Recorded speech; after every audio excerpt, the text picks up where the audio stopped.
Osseo becomes a place of discussion on terrorism. We get insights from an FBI agent. Plus, an emergency meeting in Brooklyn Park held by African immigrants, what they want others to know about the recent officer-involved shooting in Minneapolis. And later, probably in a year, I'm going to save about $3,000, $4,000, $5,000. The kind of plunge that one Crystal furniture store owner doesn't mind being a part of. 12 News starts right now. Hello, everyone, and thanks for joining us. It's an issue on the minds of many around the world, including today at the Osseo Maple Grove American Legion. The fight against terrorism is ongoing and extends all the way to Minnesota. And as Eric Nelson found out, it is a challenging battle. We want to make certain that we're protecting the national security interests of the United States as well. That's our primary mission. FBI agent Kyle Loven spoke about terrorism today in Osseo. It's a hot-button topic after the events in Paris. This global issue has local connections. We are working in concert with the community to try to prevent this. The Twin Cities is fertile recruiting ground for potential terrorists because of a large Somali population. There are a lot of foreign terrorist organizations overseas who have taken aim at Minneapolis. Young Somalis are recruited through Facebook, Twitter, or other social media. It's an individual thing. There's not a one-size-fits-all when it comes to who is vulnerable to radicalization, but the lack of purpose and the disaffection seem to be common themes. One key thing to remember in this fight against terrorism here in the Twin Cities is that not all Somalians are involved. In fact, it's a very small percentage, according to the FBI. Most Somali Americans are outraged by terrorism, whether it be locally or internationally. For those who would paint all Somalis as terrorists, that's simply not the case. That does not represent the factual situation on the ground. Loven says the FBI and Somali leaders are working in concert to curb their youth from feeling the tug of terror recruiting. We have made great strides with respect to the Somali community from a community outreach standpoint. I'm Eric Nelson, Channel 12 News. The event was sponsored by the North Hennepin Area Chamber of Commerce. Loven says many of the terror groups are social media savvy, which makes them tough to track. Concerned New Hope residents are learning more about a level 3 sex offender. Eric Lasley is moving to the 3900 block of Oregon Avenue North. He has a history of forced sexual contact with women.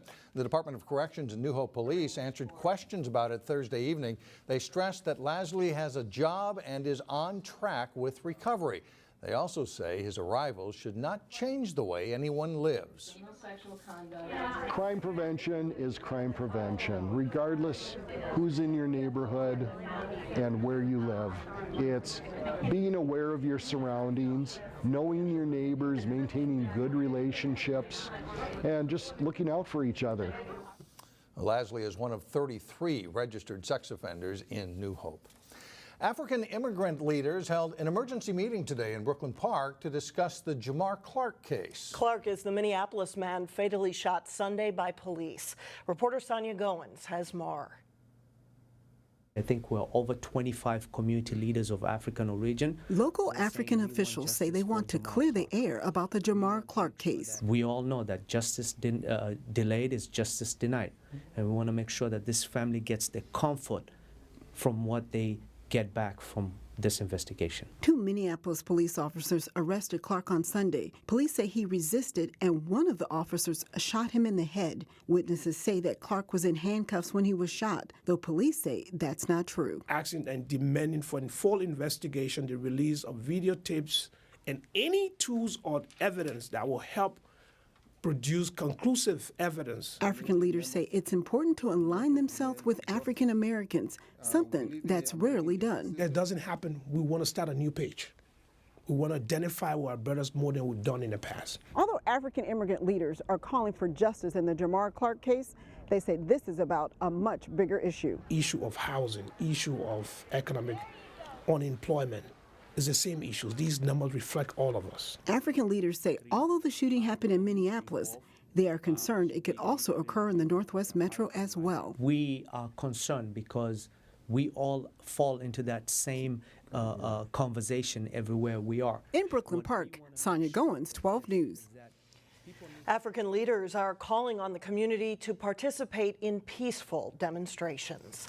Is the Hennepin County Sheriff's Office understaffed? A consultant hired to assess personnel thinks so. Hennepin County is working out a budget for next year, and Sheriff Rich Stanek says a study supports his position that the sheriff's office needs 35 more full-time employees to work in the jail and at the courthouse. We have told the county board, the elected officials, that overtime is not the best way to do this, that at some point you're going to have to hire full-time equivalents or employees. I've agreed to hire those employees at the detention deputy class rather than sworn deputy class, which is appropriate. Stanek says overtime tends to burn out employees, and a final decision is expected in the next few weeks. Brooklyn Park projects big growth and development in the northern part of the city, and that's why they believe a traffic interchange is needed along Highway 169. This is the spot being studied for an interchange at Highway 169 and 101st Avenue North. The idea is to alleviate future traffic problems between 610 and 109th Avenue. It's a proposed $34 million project that residents recently had a chance to review as the study moves into the next phase. If we don't have the interchange, the intersection of 169 and 109th and the interchange at 610 and West Broadway will just get worse and worse. By having the interchange, that at least allows us to siphon off some of those regional roadway trips to this location as well, and it helps those other locations. Finding funding sources will be the biggest challenge for the project. The project could happen in small pieces in the next 3 to 4 years. People in Maple Grove are excited to see ice going in at the new ice skating loop in Central Park. Crews have put more than 8 layers of ice in the loop that is more than 800 feet long.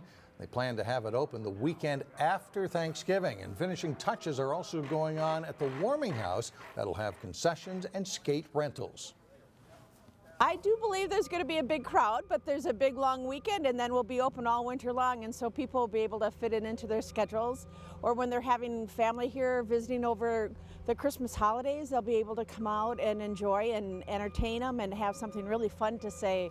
When we visited our friends in Maple Grove, this is what we did. And as you can see from the signs, the ice is not ready yet, so they ask the public to please stay off the ice until it is officially open. And when it does, that'll be a popular spot. Yeah, absolutely. Coming up, a little less pain at the pump these days. We'll show you one place where cheap gasoline really makes a difference. And a little bit later in sports, a strong start continues for the Wayzata girls hockey team. But first, a chilly weekend forecast. Temperatures may not reach above freezing on Saturday.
The holiday season is often synonymous with spending money, but one place where you won't have to spend as much is at the gas pump. Yeah, people can now find gas stations around the Twin Cities selling fuel for under $2 a gallon.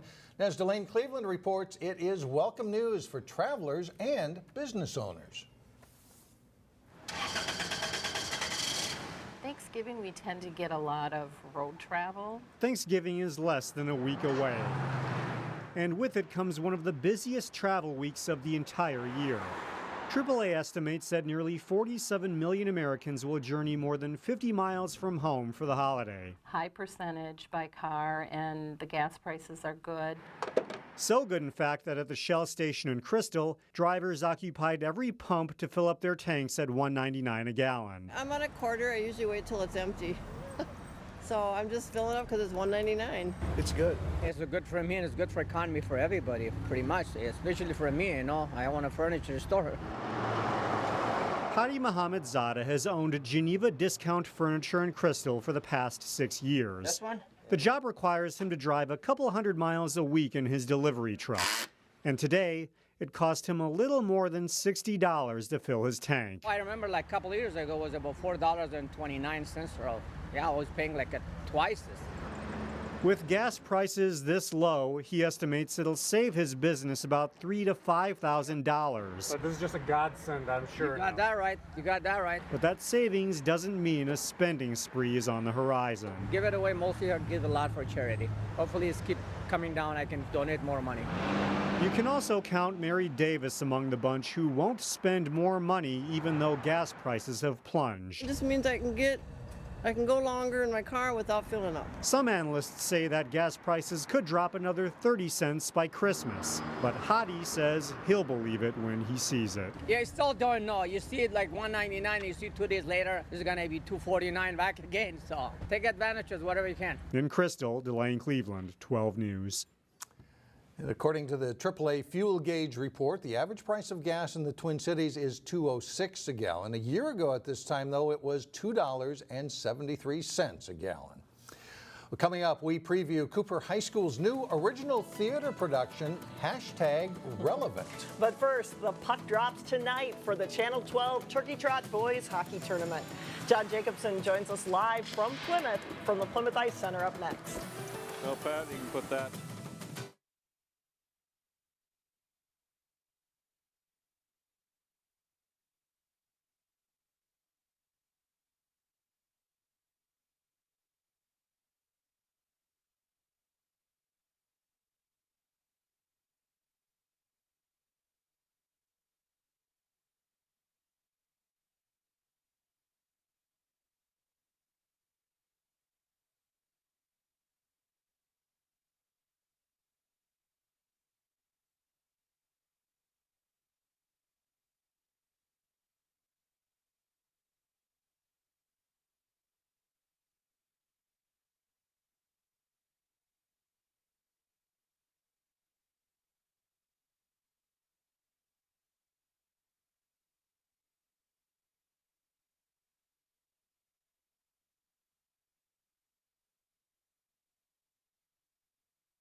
As the weather has turned colder, it feels more like hockey weather, doesn't it? It sure does. And here at Channel 12, we get a great start to the boys' hockey season.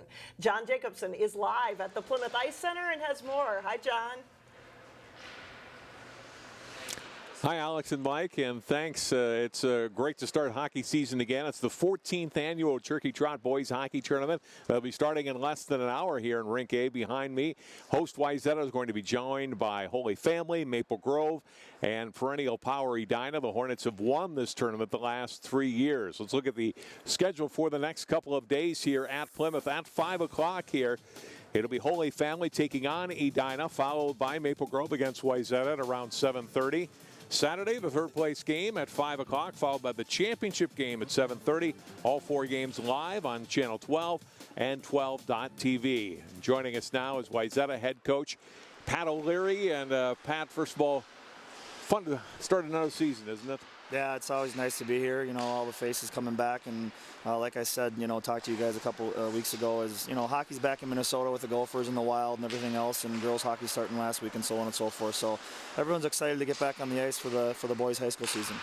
You've had this same 4 teams now the last several years. Seems to be a nice fit. I mean, Maple Grove and Holy Family and Edina's been here for a number of years in your team. How do you like it? Yeah, I mean, I think that it gives us the opportunity to play teams that we might not play during the regular season. You know, with Maple Grove having such a busy conference schedule, they're always looking for tough matchups in the non-conference, and I know Edina has the same thing going for them with the amount of teams that want to play them on a daily basis. So bringing Holy Family into the mix is good because they're always looking for good AA competition since they moved up a couple of years ago. So I think it's been good, a good group of 4 teams that all have some high-end kids and some good depth, and so it makes for some good opening weekend hockey. How much do your kids look forward to it, especially maybe those guys that haven't played varsity before? Really big crowds here this weekend. Yeah, I mean, the last few years have been pretty amazing, to be honest with you. Ever since it kind of bumped up before the week of Thanksgiving, it's kind of, there's some other games in the state this year, but probably not to the caliber of these ones. And so, a lot of people come up and watch some good talented kids. And for our young guys, I think it's good learning for them to, just the preparation in the game. There's usually we play in the second game, so there's a game before where they can come and kind of feel the atmosphere and so on and so forth. But yeah, just getting them on the ice, going through the warm-ups and so on and so forth. And if they happen to actually get their names announced, that's a whole different story. So, that's probably never happened to them before in their lives in Bantam hockey. So it's fun for them, I think. All right, Pat. We'll see you in a couple hours. Appreciate it. Thank you. Pat O'Leary, head coach of Wayzata Boys Hockey. And again, they'll be joined here in a couple of hours, taking on Maple Grove in their season opener at 7:30. Well, another team that calls Plymouth Ice Center home is Providence Academy, their boys team taking the ice for the first time this season last night, playing against Holy Angels. Highlights from this one. Second period, Matthew Reiser's shot tipped in by Isaac Barron for Holy Angels, tying the game at 1. In the third, Ian Johnson on the draw, taps it to Jacob Geisler. His backhander surprising the goal, and Providence is back in front 2-1, and they are fired up. 4 minutes later, the Dylan Rallis pass finds his way back to the point. Colin Linton's shot deflects in, and the Stars tie the game up 2-2. And a great goal turns into the game winner. Rallis goes end-to-end to score for Holy Angels. He also added an empty netter to beat Providence 4-2. While Wayzata's boys hockey team starts the season here tonight, the girls hockey team at Wayzata already well underway with their season, and they are off to a great start. The Trojans were at home Thursday night here at Plymouth, taking on Prior Lake. Second period, Ali Wiedela jumping on the loose puck, burns the defenseman and scores for a 1-0 Wayzata lead. A short time later, Prior Lake can't clear the zone. Natalie Heising takes advantage, burying the wrist shot, and it's 2-0 Trojans. Nice passing by Wayzata on this play. Meg Ransom to Heising to Maddie Wolfsman, and she tucks it in on the backhand side. Wayzata scores 4 goals in the second period. They go on to win it 7-0. The state adapted soccer tournament gets underway in Stillwater tonight, Friday. Here's a look at the schedule of games in the PI division. The top seed from the north, Anoka Hennepin, face South Suburban in the quarterfinals. Park Center takes on Minneapolis South, while 7-time defending champion Robbinsdale Hopkins Mound West Tonka meets St. Paul Humboldt. The championship is Saturday at 2:30. All games at Stillwater High School. In the CI division, Anoka Hennepin meets South Washington County in the quarterfinals, while Park Center takes on Chaska. The championship is Saturday at 4 again. All at Stillwater. Turkey Trot hockey getting underway at 5 o'clock here. Going to be 2 great days of boys hockey. Back to you guys.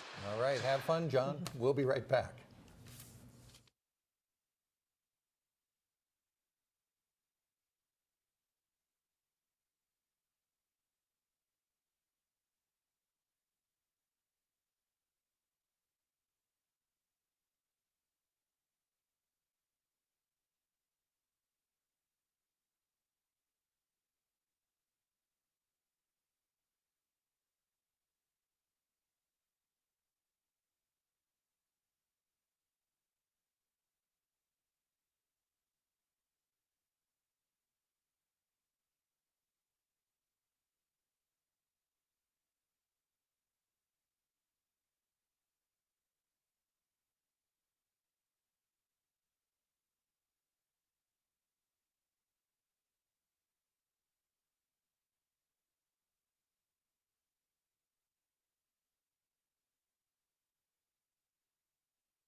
This weekend and this weekend only, you have the chance to see a one-of-a-kind production at Cooper High School. In today's Weekend Showcase, Neil Persley stops by Cooper to preview the original production, #relevant.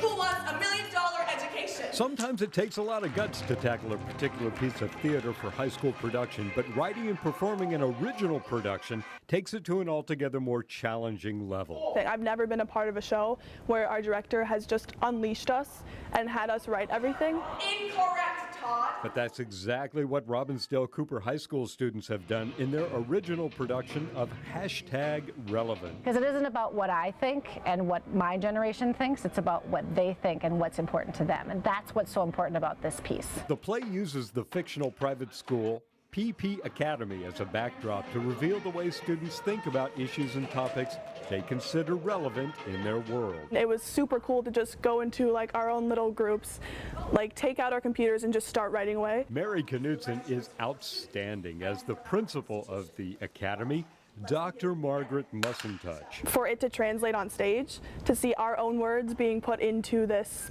production that's real and something like tangible, it's super cool. Marley Ritchie does a wonderful job as a preppy typecast character, Heather. There's like image scenes with like, I'm not pretty enough, my body image, and then there's feminism scene when we talk about our favorite female in the celebrity world, who we think is a good feminist. In the play, the students reflect what they have come to understand as important or stressful. You know, stress with parents and like them pressuring us to do good on everything, like that's just, it sometimes gets to be ridiculous and unreasonable. It's well done, and most teens will find the play in keeping with its title.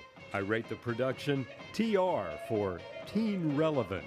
For Weekend Showcase, I'm Neil Persley, 12 News. The play at Cooper runs through the weekend. Showtimes are at 7 p.m. Thanks so much for joining us. Have a great weekend, everyone.